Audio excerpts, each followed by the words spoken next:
Okay, let's unpack this. We are diving headfirst into one of the most talked about and certainly most contentious sporting events of the recent tennis offseason. You're talking about the Battle of the Sexes exhibition match in Dubai? That's the one. The names on the marquee were instantly recognizable. Nick Kyrgios, the mercurial Australian showman, and Arina Sabalenka, the reigning women's world number one. It was an event that promised a spectacle, didn't it? But what it actually delivered was, well, a massive dose of controversy. And perhaps more significantly for our purposes, it generated this hugely polarized discussion that went far beyond just tennis. Oh, absolutely. This wasn't just about a scoreline. It became a flashpoint for the whole ongoing debate about gender equality, physical disparity, and, the commercial motivations of top athletes. And that's exactly why this deep dive is so necessary. Our source material, and it's primarily the immediate, often quite emotional reaction threads from a major online tennis forum.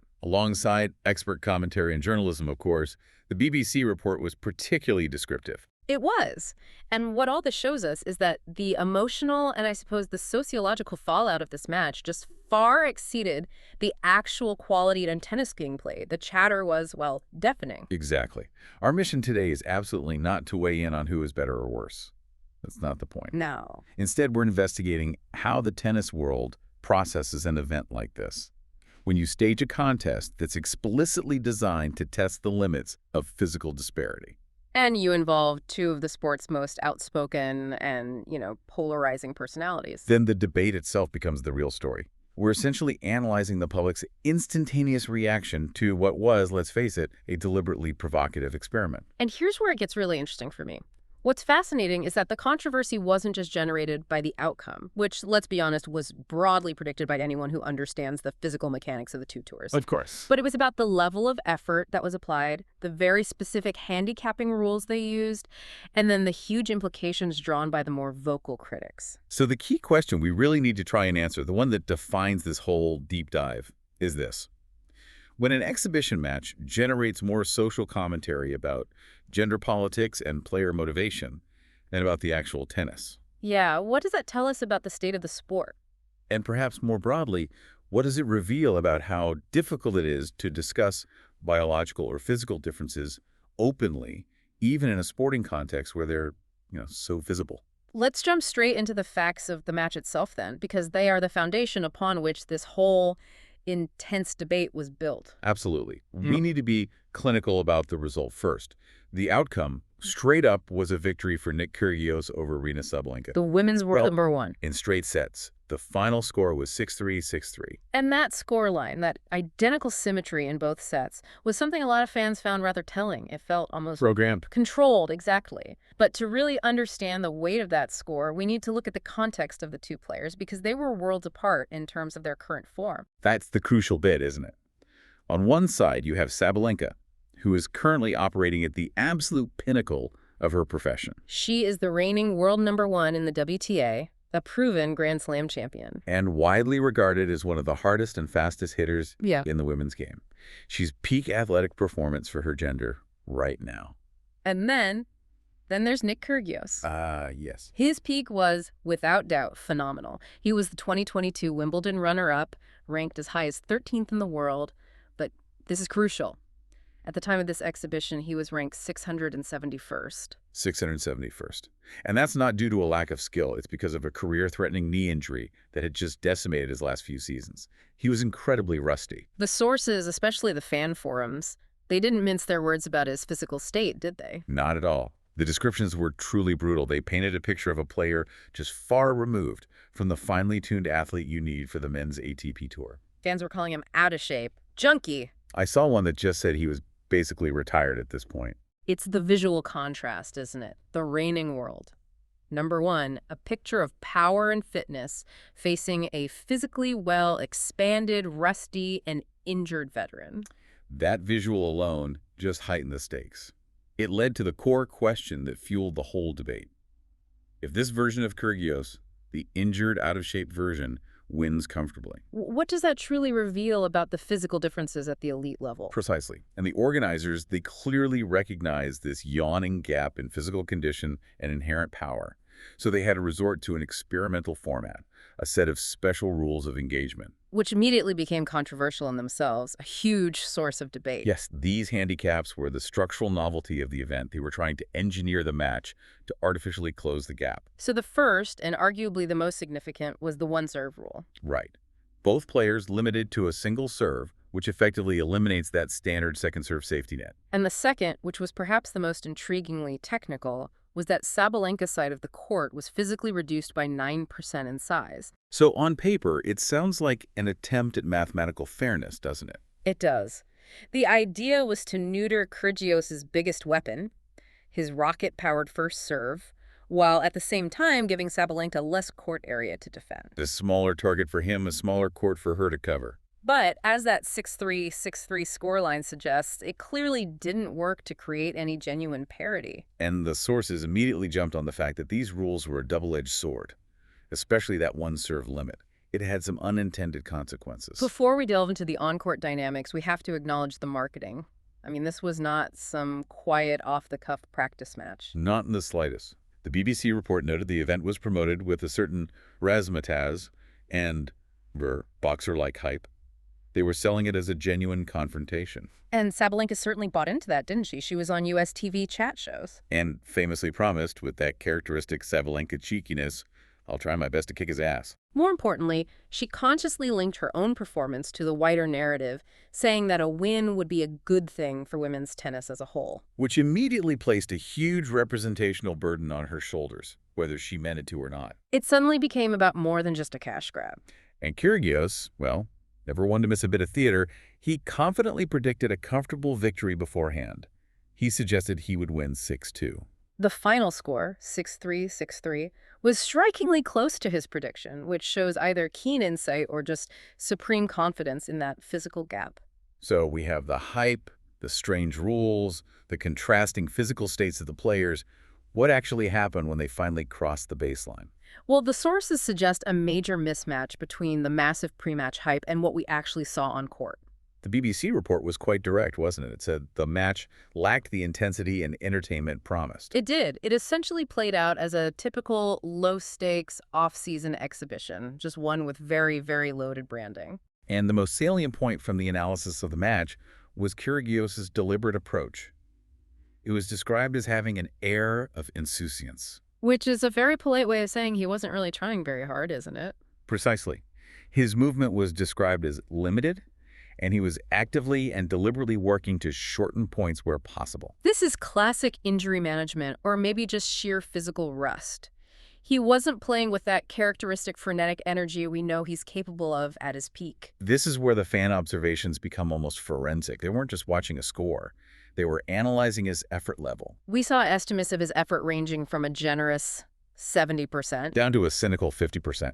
And I even saw one fan suggest he gave only about 30% of his maximum capacity. And this leads to one of the most brilliant yet devastating observations from the fan sources. I think I know which one you mean. The idea that he was playing with his food the whole second set? Yes. Let's drill down into that because it's a great piece of technical analysis from a fan. One person specifically noted that he was hitting cross-court slice forehands instead of the flat down-the-line winners that are his trademark. Now, why does that matter so much?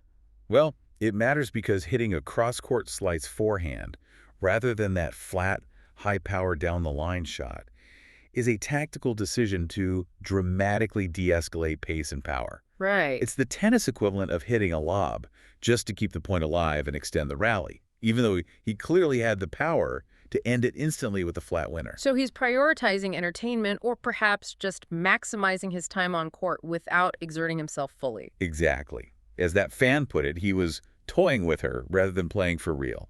So the implication isn't just that he was conserving energy due to injury, it's that he was actively controlling the narrative of the point. Keeping rallies going for the audience's sake, or simply because he didn't need to apply full force to win the point eventually. Which suggests the final score, that 6-3, 6-3, was ultimately, as they say, up to his hand.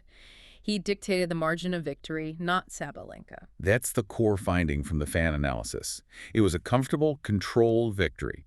And that led many to believe that the contest, well, easily could have been a 6-0, 30-minute match if Kyrgios had been serious. Or fully match fit. For many, that lack of seriousness was a big disappointment because the level difference just felt immense, even with Kyrgios being so out of shape. That's a fascinating conflict, though. Sabalenka is the current world number one, famed for her power, yet the consensus is that a rusty, injured player was essentially dialing down the effort just to make the match look respectable. Despite the comfortable score for Kyrgios, Sabalenka did seem to genuinely enjoy herself. Oh, she showed flashes of the emotion she demonstrates in competitive matches, bearing a mischievous grin when she won points. It suggests that while the result wasn't great, the personal experience for her was fun. And her post-match comments were a masterclass in positive spin. They really were. She claimed, and this is a direct quote from the sources, "I felt great. I think I put up a great fight. He was struggling. He got really tired." She even went on to claim that she now knows his tactics, strengths, and weaknesses for a hypothetical next time. This is where we need to apply a critical lens, don't we? How can we reconcile her rhetoric that he was struggling and tired with the fan analysis suggesting he was toying with her and hitting slice forehands to conserve energy? That's a great challenge. To me, the evidence from the fan detail about his shot selection, it leans heavily toward the toying with her narrative. I agree. If he was truly tired, he would have tried to end the points immediately with flat power shots, which, even injured, he excels at. Hitting defensive slice shots is the complete opposite of exhaustion-induced urgency. So her comments, while enthusiastic and good-natured, feel like classic post-match PR intended to protect her brand. It's much better for the world, number one, to claim she pushed her opponent to exhaustion than to admit he won while barely moving. A very positive spin on a straight sets loss to a player currently ranked in the 600s. But before we move on to the firestorm that was the fan reaction, let's acknowledge the genuinely positive interpersonal dynamic. Yes, that's fair. Despite the competitive branding and the skewed result, their friendship seemed genuine. They shared an affable embrace at the net. There were japes throughout the match. And Kyrgios, post-match, even gave a quite un-Kyrgiosy interview, being rather complimentary about Sabalenka's skills and effort. So, off-court, the camaraderie was definitely intact. The personal dynamic was friendly, but the competitive dynamic was completely skewed, and that is what just ignited the online forums. Let's delve into that fan reaction now, because this is where the sources truly start to combust with strong opinions. While the players were laughing and hugging at the net, a much more serious and highly polarized conversation was just exploding online. We need to go into the trenches of that forum discussion because that's where the real story of this event lies. The community instantly split into two very distinct camps. The cynics, who saw this as everything wrong with off-season tennis. And the entertainers, who defended it as good fun. The cynical view was brutal. I mean, comments labeled the match a clown show The biggest waste of time. and lamented that it was all hype, no delivery. One viewer even remarked that sometimes the car crash has to be seen to be believed just to justify watching it, suggesting their motivation was purely to witness the inevitable physical mismatch. But conversely, the entertainment camp was equally vocal. Oh, they defended it robustly as a fun exhibition match, drawing comparisons to all-star games and other major sports. They argued that it served its primary purpose as a spectacle, noting that casual watchers who don't watch much tennis at all still got really into cheering for Sabalenka. It's interesting how many people who usually don't engage with tennis suddenly tune in for this specific, highly loaded kind of match. It really highlights that the controversy itself is the engine for the commercial success.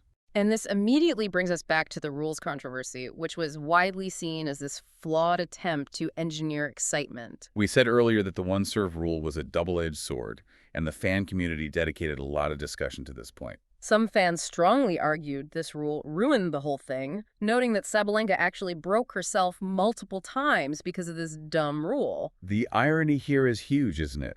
The rule that was intended to level the playing field by limiting Kyrgios' biggest weapon actually seemed to hamper Sabalenka's consistency more severely. This is a crucial technical point for our listener.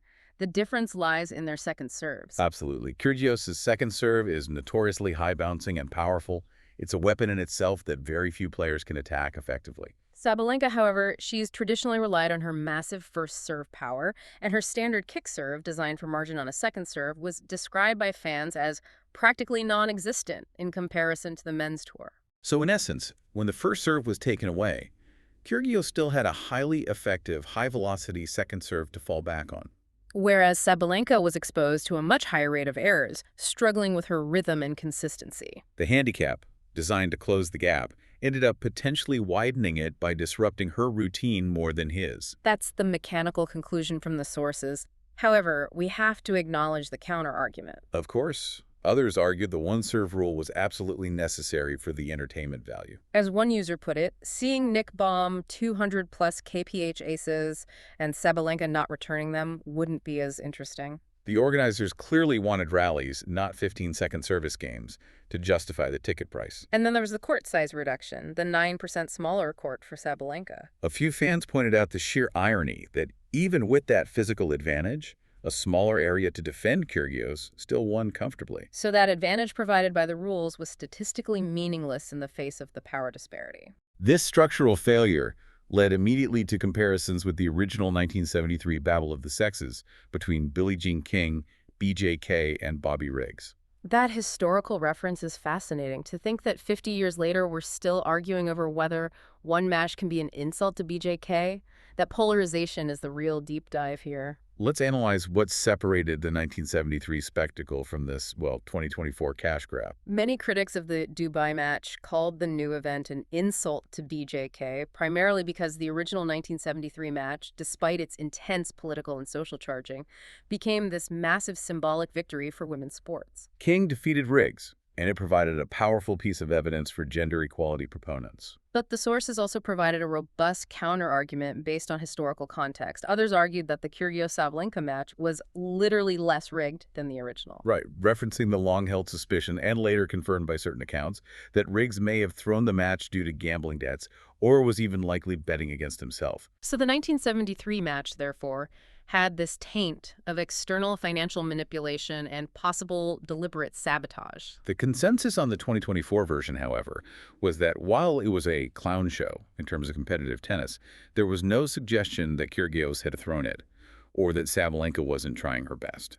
So we can summarize the historical perspective. The 2024 match was a failure of physics, the handicaps just didn't work, but it wasn't a failure of character or integrity in the way the 1973 event was suspected to be. The result was genuinely earned, which, ironically, made the social fallout even more intense. And that failure of physics leads us directly to the most passionately debated theme in the fan forums, and the core controversy of the whole event, the gender gap and the consequences of publicly proving it. This was the inescapable conclusion for the overwhelming majority of commenters, and it was expressed with, blunt honesty. The biological and physical disparity is simply insurmountable in this sport. The core idea expressed repeatedly in the source threads was succinct. The gap between men and women is insurmountable. And fans tried to contextualize this disparity using analogies from other sports, acknowledging that the difference exists without necessarily assigning malice to the comparison. They compared the gap to weight classes in combat sports, or even the difference between enhanced versus natural bodybuilding. We should probably analyze that a bit. How does the men's versus women's difference mirror those analogies? Well, if we look at the weight class analogy, it's all about protection. You don't put a featherweight in a ring with a heavyweight. It's not about the featherweight being unskilled. No, it's about physical safety and mechanical dominance.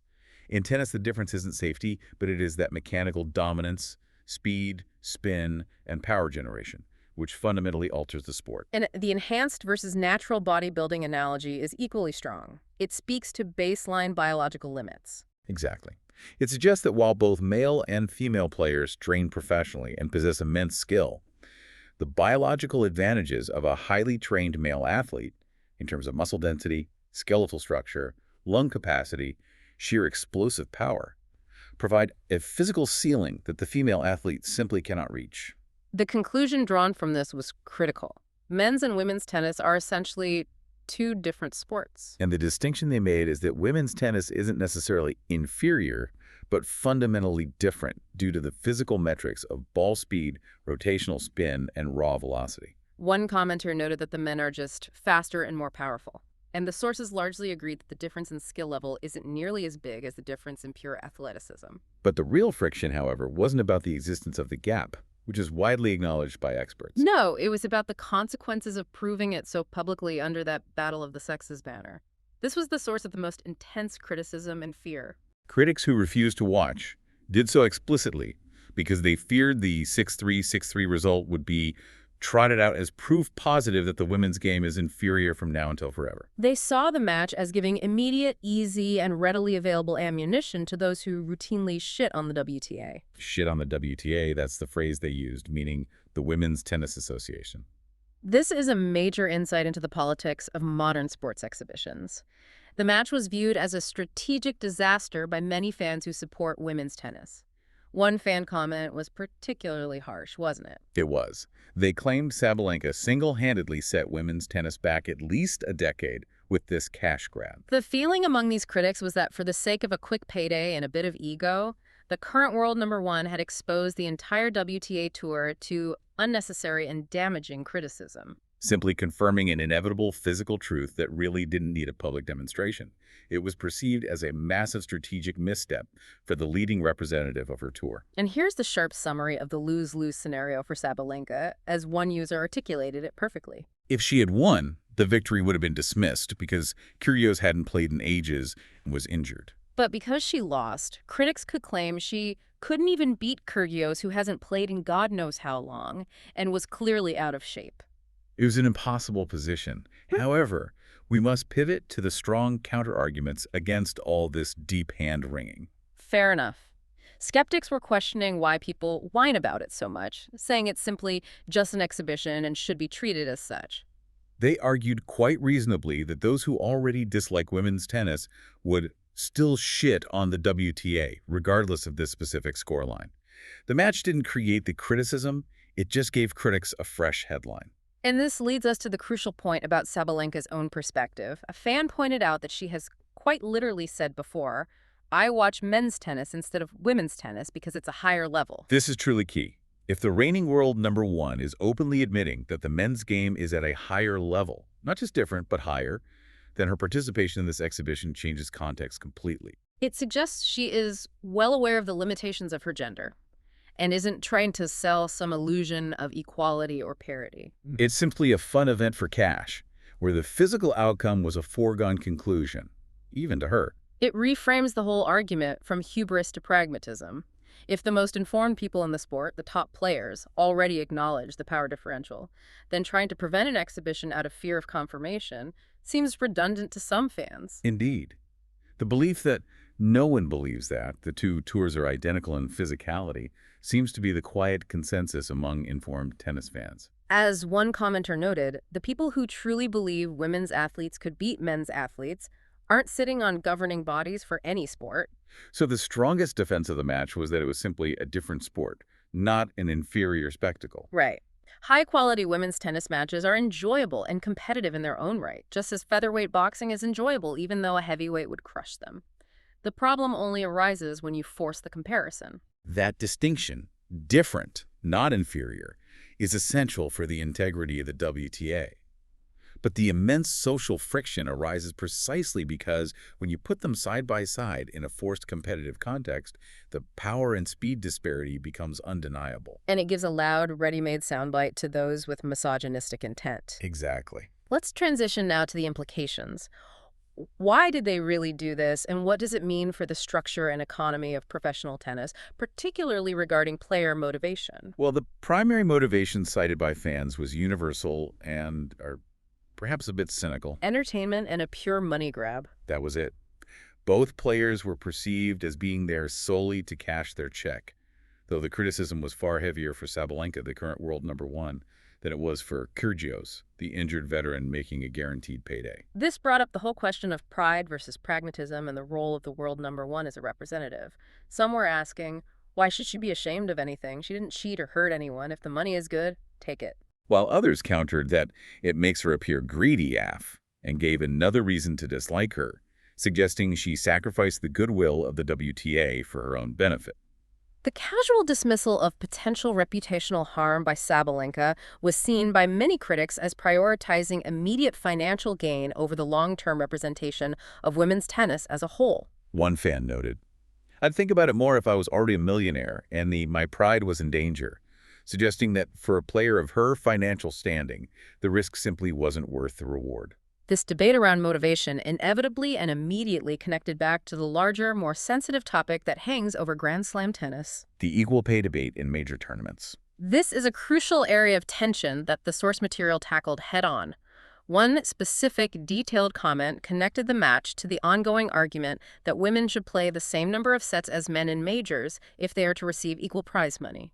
The financial model in the majors, Wimbledon, the U.S. Open, and so on, currently mandates equal prize money for men and women, even though men play best-of-5 sets and women play best-of-3.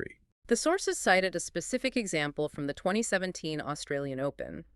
Serena Williams, who won the women's title, was on the court for a cumulative 13 hours across the whole tournament. Whereas Roger Federer, who won the men's title, spent almost 24 hours on the court. So the argument presented is that equal pay for unequal physical performance, unequal time on court, and less of a performance for the fans is difficult to justify based purely on labor input.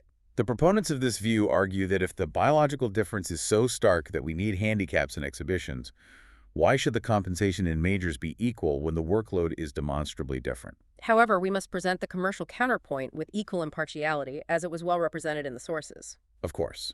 The counter-argument focuses not on physical input, but on commercial output. Athletes are paid based on the revenue they generate, and sports earnings are, at the end of the day, a popularity contest. As one fan argued, the women's game doesn't generate as much as the men's. Yet despite this, female tennis pros still earn significantly more than top male triathletes or weightlifters, whose physical output is immense, but whose marketability is limited. This suggests that the current pay structure in tennis is already heavily leaning on the side of commercial parity, perhaps divorced from the pure physical metrics of time on court or labor. So the argument shifts from labor equity, playing the same number of sets, to market equity, equal pay regardless of sets, because both tournaments are essential to the brand. And the Dubai exhibition, by proving the physical difference, inadvertently fueled the labor equity side of that debate. Absolutely. The exhibition match confirmed the physical difference, and the equal pay argument uses that physical difference to question the economic structure of the majors. It's all interconnected. And finally, we have to look at the Kyrgios factor. Yes. Regardless of the low quality, the result is now a permanent marketing fixture. This is pure, unadulterated promotional value for Nick Kyrgios, who specializes in this kind of controversy. One fan predicted, quite correctly I think, that Kyrgios will be talking about this win for the next 3 years, Right. potentially clowning on women's tennis all year long. This just underscores the long-term marketing longevity of the result. Even if the match was boring, the fact that the out-of-shape, retired-ish Nick Kyrgios beat the world, number one, is such an easy headline, a permanent piece of content that he can deploy every time he does an interview or is looking to stir up a bit of chatter. It's brand building through manufactured controversy. It's the ultimate low-effort, high-return publicity stunt for an athlete who thrives on notoriety. And this consensus that the match was low quality, high controversy, and resulted in predictable ammunition for critics led many fans to suggest a better path for future mixed exhibitions. The sources seem to coalesce around a strong preference. They want exhibitions to focus entirely on fun, not comparison. Yes, there was a strong preference expressed for purely fun, mic'd-up charity exhibitions, think players wearing body cams and joking around, rather than formal, branded Battle of the Sexes matches. Because the latter branding inevitably leads to the predictable, highly contentious outcome we've just analyzed, the focus should be on camaraderie and entertainment, not measuring biological differences. It's about removing the implied competitive integrity from the event, isn't it? If the exhibition is clearly labeled as just a bit of lighthearted fun, the intense social fallout and that whole ammunition argument instantly disappear. Precisely. If the intention is to showcase the players' personalities and skills in a non-serious context, the audience reacts positively. If the intention is to prove who is physically superior, the audience reacts with political and sociological anxiety. So we've reached the end of this deep dive. We've unpacked the comfortable 6-3, 6-3 result, the analysis of the low-effort playing with his food performance by a rusty Kyrgios, And the passionate, highly necessary debate over the inherent physical differences in tennis, particularly in relation to equal pay and player representation. So what does this all mean for the sport as a whole? Well, the match achieved its short-term commercial goals of generating massive attention and money for both players, but it did so at the cost of providing readily available ammunition for those who wish to diminish women's sports. The core lesson here is critical, isn't it? The physical gender difference is widely understood by those within the sport, But attempting to prove it publicly under the controversial Battle of the Sexes banner still creates enormous social friction and backlash against the WTA. It's a tricky balance between financial opportunity and political responsibility. Sabalenka took the money, but potentially incurred a representational cost for her tour. That tension remains the central takeaway. The event was a commercial success and, you could argue, a sociological failure. Which leaves us with a provocative thought for you to mull or explore on your own. Given that the match was designed to be competitive using handicaps that ultimately didn't close the gap, a one-serve rule, a smaller court, and realizing that exhibitions are generally boring unless they're highly competitive or highly entertaining. What would be the only rule modification or court change that could make a future ATP versus WTA match genuinely unpredictable and enjoyable for all fans, without compromising the integrity of either player's efforts? This is a fantastic design problem. We saw that physical handicaps failed. The difference is power, speed, and spin. So what if we change the fundamental metric of scoring, or perhaps the equipment? If you remove the advantage of sheer power by penalizing excessive velocity, or if you introduce a specialized, slower ball for the ATP player. Something that targets the effect of the physical difference rather than the rule of the game. Exactly.